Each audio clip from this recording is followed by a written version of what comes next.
গত মার্চ মাসে জাল জমির ডিড তৈরি করার ঘটনায় চোপড়া রেজিস্ট্রি অফিসের এক অস্থায়ী কর্মীকে গ্রেপ্তার করে চোপড়া থানার পুলিশ। এরপর তাকে জেরা করার পর অমৃত কুমার সিংহ নামে এক সাইবার ক্যাফের মালিককে গ্রেপ্তার করে পুলিশ। অভিযুক্ত অমৃত কুমার সিংহকে গ্রেপ্তারের পর জাল শংসাপত্র তৈরির হদিশ পায় পুলিশ। এই সূত্র ধরে চোপড়ার ভিডিও অফিস চত্বরে থাকা বেশ কয়েকটি অনলাইন দোকানে অভিযান চালায় চোপড়া থানার পুলিশ। দুপুর থেকে রাত পর্যন্ত চলে অভিযান। এই অভিযানে বেশ কিছু জাল শংসাপত্র উদ্ধার করার পাশাপাশি 3টি computer, hard disk, pen drive বাজেয়াপ্ত করার পাশাপাশি এই 4 জন দোকান মালিককে গ্রেপ্তার করে পুলিশ। পুলিশের অনুমান এইসব শংসাপত্র দিয়ে রাজ্য সরকারের একাধিক সরকারি প্রকল্পের সুযোগ সুবিধা নিতে পারে বলে পুলিশ মনে করেছে। সেই সব দিকগুলো খতিয়ে দেখা হচ্ছে। অভিযুক্তদের আজ ইসলামপুর মহকুমা আদালতে তোলা হলে 7 দিনের পুলিশি হেফাজতের নির্দেশ দিল ইসলামপুর মহকুমা আদালত বলে জানা গিয়েছে। চোপড়া থেকে গোপাল সরকারের রিপোর্ট, উত্তরবঙ্গ টুডে 24। আনন্দ সংবাদ, সুশিক্ষার শুভ সংবাদ জানাচ্ছে প্রসাদগঞ্জ বিদ্যানিকেতন, যেখানে central model academy English medium স্কুলে 2025-26 শিক্ষাবর্ষের নার্সারি থেকে 5ম শ্রেণী পর্যন্ত ভর্তি চলিতেছে।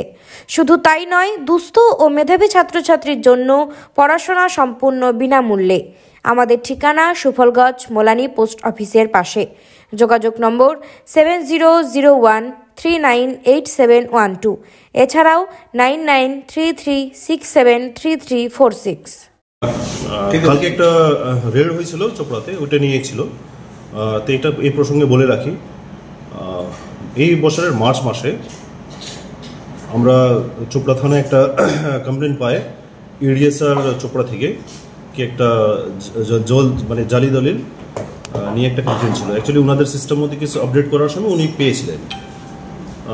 তো তারপরে একজন লোককে ধরা পড়ে, ওর নাম হলো ভাস্কর পাল যে আছেন, উনি অ্যারেস্ট হয়েছিলেন। ওনাকে অ্যারেস্ট করার পরে আবার অ্যারেস্ট হয়েছে অমৃত সিংহ। তো অমৃত সিংহকে অ্যারেস্ট করার পরে এই 17 তারিখে অমৃত সিংহের কাছ থেকে যখন পিসি পিরিয়ডে ছিলেন, পিসি পিরিয়ডে ওখানে বিডিও অফিসের কাছেই একটা দোকান ছিল, ওখানে একটা রেড করা হলো। রেড করার পরে ওখানে আবার কিছু জাল দলিল পাওয়ার পরে আর জাল নথিগুলো ছিল অন্য কিছু, তারপর ওখানে একটা কেস হয়। তো ওই কেস করার পরে একজন যে আসামি ছিল, আসামি আমরা পিছা করছিলাম, আমাদের সাসপেক্টের মধ্যে ছিল। তার মাঝখানে কালকে আবার আমরা কিছু ইনফরমেশন পাই। ইনফরমেশন ভিত্তিতে এএসপি চোপড়া আর ওনার টিম নিয়ে কালকে একটা রেড হয়। রেডে টোটাল 3টে জায়গাতে রেড হয়েছে। বিডিও অফিসের পাশে 3টে জায়গাতে রেড হয়েছে, আর 4 জনকে অ্যারেস্ট করা হয়েছে। এখন অবধি টোটাল 5টা কেস হয়েছে এটাতে। আমরা যদি মার্চ মাসে যে কেস হয়েছে ওটাকে যদি মিলিয়ে রাখি, তো টোটাল 5টা কেস আর 5 জনকে এখন অবধি অ্যারেস্ট করা হয়েছে, যেটাতে আমরা জাল দলিল পেয়েছি, জাল আপনার আধার কার্ড, এপিক কার্ড আর আরও কিছু ডকুমেন্টসগুলো রয়েছে, যেটা নিয়ে মানে সরকারি যে প্রকল্পগুলো আছে, সরকারি প্রকল্পকে ওনারা ফায়দা নিতে পারতেন। স্যার, কতগুলো জাল শংসাপত্র হবে আনুমানিক? এইটা এখন দেখা হচ্ছে, আর মানে আরও কিছু পাওয়া যাবে আমরা দেখছি। আর টোটাল ওইটার মধ্যে আরও আমরা কম্পিউটারগুলো কিছু পেয়েছি, কিছু হার্ড ডিস্ক পাওয়া গেছে, আরও কিছু ইলেকট্রনিক ইকুইপমেন্টসগুলো আমরা পেয়েছি। স্যার, 4 জনকে ধরা হয়েছে, তারা কি দোকানের মালিক? তারা যাদের ধরা হয়েছে, হ্যাঁ, ওনারা নামগুলো বলে দেন স্যার। নামগুলো স্যার। আচ্ছা, নামগুলো বলে দিচ্ছি। আগে যে ধরা পড়েছিল অমৃত কুমার সিংহ, আমরা তাদেরকে বললাম। তারপর শেখ ইব্রাহিম রাজা, জাহিরুল হক, সাহিল আক্তার আর মেহবুব আলম। কি অনলাইনে দোকান করতো? অনলাইনে না, অ্যাকচুয়ালি প্রিন্টিং ছিল, কারো জেরক্স মেশিন ছিল, কারো কম্পিউটার নিয়েছিল। স্যার, বলছিলাম কি এদের কি মানে এখানেই মানে চক্রটা কি শুধু এখানেই আছে, না মানে এদের বাইরের কোনো লিঙ্ক রয়েছে? এইটা আমরা দেখছি, এখন অবধি আমরা বাইরের কোনো লিঙ্ক পাওয়া যায়নি। যেহেতু আমরা এদেরকে পিসি নিয়ে হচ্ছে, পিসি নেওয়ার পরে যদি এদের কাছ থেকে আরও কিছু পাওয়া যাবে, আর এদের যে ইলেকট্রনিক ইকুইপমেন্টসগুলো সিজ হয়েছে এটা নিয়ে খোঁজ চলবে। স্যার, চোপড়া এডিসিআর এর এই ঘটনা নিয়ে বা বলা চলে বিএলআরও চোপড়া নিয়ে বিশেষ করে ভূমি দপ্তরে একাধিক ঘুরি অভিযোগ এসছে মানুষের কাছ থেকে। মার্চ মাসে আপনারা যে অ্যারেস্টটা করেছিলেন সেটাকে পুলিশের সোমোটো কেস ছিল, না কারো মামলার পরিপ্রেক্ষিতে আপনারা অ্যারেস্ট করেছিলেন তাকে? মার্চ মাসে যে কেস হয়েছিল ওইটা এডিএসআর চোপড়া যে আছেন উনি আমাদের কমপ্লেন দিয়েছিলেন। ওনারা অ্যাকচুয়ালি নিজের সিস্টেম যখন আপডেট করেছেন তখন উনি পেয়েছিলেন, ওই ভিত্তিতে ওনারা কমপ্লেন করেছিলেন। ফার্স্ট ওইটা আমাদের মানে কেসটা পাওয়া, তারপর থেকে যত কেস হয়েছে সম্পূর্ণ কেসগুলো পুলিশের নিজের কমপ্লেন হয়েছে। স্যার একটা বিষয় বলছিলাম, শুধু চোপড়া বিডিও অফিস চত্বর নয়, এই মহকুমার একাধিক বিডিও অফিস চত্বরে কিন্তু এই ধরনের সাইবার ক্যাফে দোকান রয়েছে যারা সমস্ত রকম ডকুমেন্ট তৈরি করে, যেখানে দেখতে পাবেন যে স্টিকার লাগানো আছে, আধার প্যান কার্ড তৈরি করা হয়। তাহলে কি সেসব দোকানগুলোর উপরে কি নজরদারি চলবে পুলিশের? এটা অফকোর্স প্রত্যেক জায়গাতে চলবে, আর শুধু ওইটা না, আমরা মানে সিভিল ডিপার্টমেন্টকে এটা নিয়ে আমরা জানিয়েছি, তাকে ওনাদের তরফ থেকে মানে এটাতে সতর্কতা করা যায়। স্যার যেটা অভিযান চালাচ্ছেন সেক্ষেত্রে কি পুলিশ মানে নিজস্ব ব্যবস্থাপনায় চালাচ্ছে নাকি সেক্ষেত্রে ভূমি দপ্তর এবং যেটা সিভিল অ্যাডমিনিস্ট্রেশন আছে তাদের সঙ্গে আপনারা হচ্ছে যৌথ অভিযানে নামছেন? না, এটা পুলিশের মানে নিজের শুধু আছে, এখানে আমাদেরকে রেড করার জন্য ওনাদেরকে নিয়ে যাওয়ার দরকার পড়ে না। সাহেব ফ্রড পেপারস দিয়ে বললেন সরকারি সুবিধা নেওয়া হয়েছে, কত টাকা সেক্ষেত্রে হয়েছে?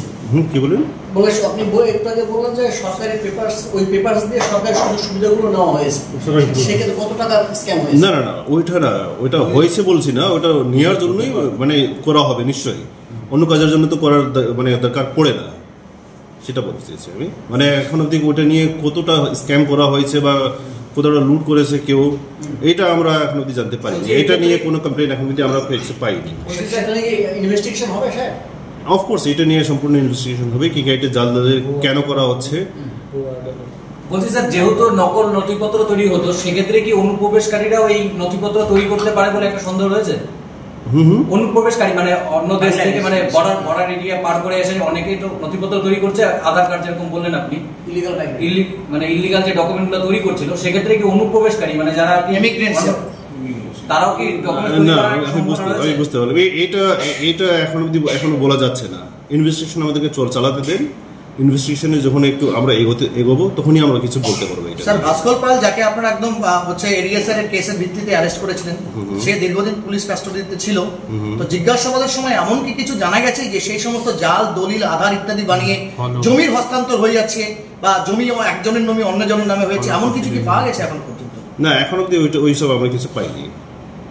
কি বার্তা দিতে চাইবেন সেই সমস্ত সাইবার ফ্রডার যারা এখনো হচ্ছে আইনকে ধোকা দিয়ে এই ধরনের কাজগুলো করছে, কি বলবেন?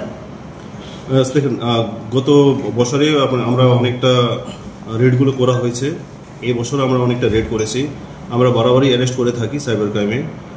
গত এক বছর একটা বড় একটা আপনার আধার কার্ড নিয়ে যে একটা ফ্রড ছিল, ওটা নিয়ে একটা পানিশমেন্টও হয়েছে, যেটা অ্যাকচুয়ালি ইন্ডিয়াতে ফার্স্ট ওই ধরনের পানিশমেন্ট যেটা আধার কার্ড নিয়েছিল, এটা ইসলামপুরে হয়েছিল। তো আপনাদেরকে বলতে চাই কি আমরা আছি, আমরা মানে পাবলিকে বলতে চাই কি এই ধরনের যখনই আপনারা কিছু পাবেন, কিছু ইঙ্গিত পাবেন, আমাদেরকে জানাবেন, আমরা নিশ্চয়ই এটা নিয়ে কানুন ব্যবস্থা নিব। আজকে একটু ঠোকানো হবে 7 দিনের এখন অব্দি পাইনি, আমরা কিছুক্ষণের মধ্যে পেয়ে যাবো। আমরা স্যার বলছি ভাস্কর পাল কি করতে হবে? ক্যাজুয়াল ওয়ার্কার টাইপ আছে, মানে পার্মানেন্ট ওয়ার্কার না। এডিএস মানে